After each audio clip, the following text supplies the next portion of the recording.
Let's bring in Rajdeep Sardesai, our consulting editor, into this conversation. Rajdeep, just a short while ago, we heard from the Prime Minister. Would you reckon this has to be one of the most unsparing, if not the most belligerent attack when it comes down to a united opposition, not taking the name of any political leader, but right from Lalu to Rahul Gandhi to Sonia Gandhi to Mamta Banerjee to M.K. Stalin to Arvind Kejriwal, addressing each one of them, calling it a conglomerate of the corrupt? You know, Preeti, we are in election season. You will recall just a couple of weeks ago, the Prime Minister made a similar stinging attack on the opposition in Bhopal. This was soon after the Patna meeting which had taken place of this anti-BJP alliance which is being forged, this Mahagathbandhan, call it what you will.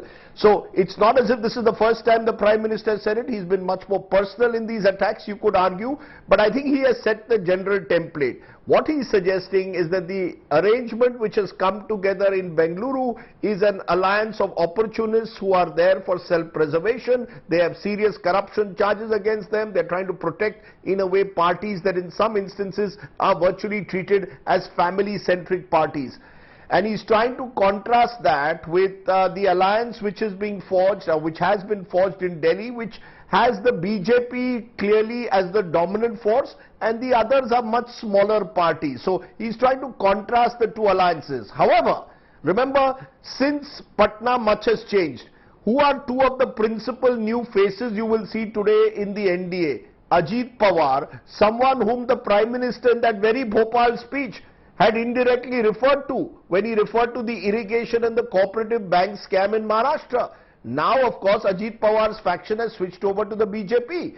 The other point that the Prime Minister keeps making is that many of the parties who are in Bengaluru are all driven by dynasty and family politics. Who is the other face that we will see today at the NDA meeting? Chirag Paswan.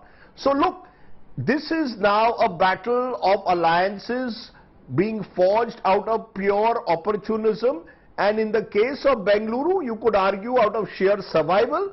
In the case of the NDA, the need to respond to some of the challenges being thrown up in specific states by the opposition coming together. For example, an Om Prakash Rajbhar coming back to the BJP fold after having attacked the BJP is a sign that the BJP wants to ensure that UP remains its fortress, take no chances. I think what you have in Delhi is an alliance which is being forged not so much out of desperation, but out of the BJP's recognition that you cannot be complacent about 2024. The alliance in Bengaluru, at one level at least, is being forged out of a sense of self-preservation and survival by parties who know that they cannot afford to suffer another heavy defeat in 2024.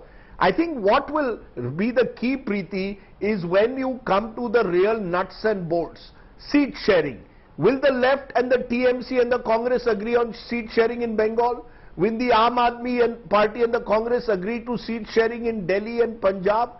I think these are going to be the real challenges for what we are seeing in Bengaluru. Seat sharing is not really an issue for the Delhi alliance because it is driven by the BJP. The BJP will give 1 or 2 seats to a Chirag Paswan, will give a couple of seats to an Ajit Pawar. They don't really have any major ally who will demand extra from them. And then, Preeti, there is the other factor, the other X factor. Lots of parties are not part of either alliance, and they have their own bases. Biju Janata Dal in Odisha, the YSRCP and the TDP in Andhra, the BRS in Telangana, and of course Mayawati.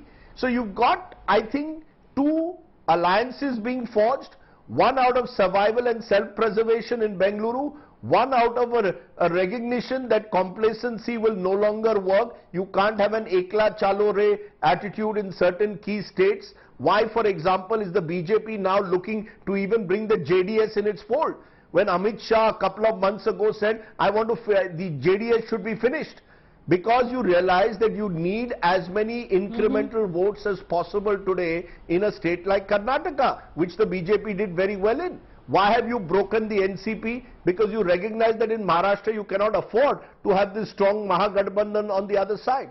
So there is realism and opportunism which is driving these two alliances, and then you've got this these other parties who are trying to become like Switzerland and stay neutral. It is fascinating at one level how the politics is, how the political temperature of the country is changing, much like how you've got extreme rainfall in the last few weeks in Delhi, and now you have politics also changing, not as turbulent but much more slowly.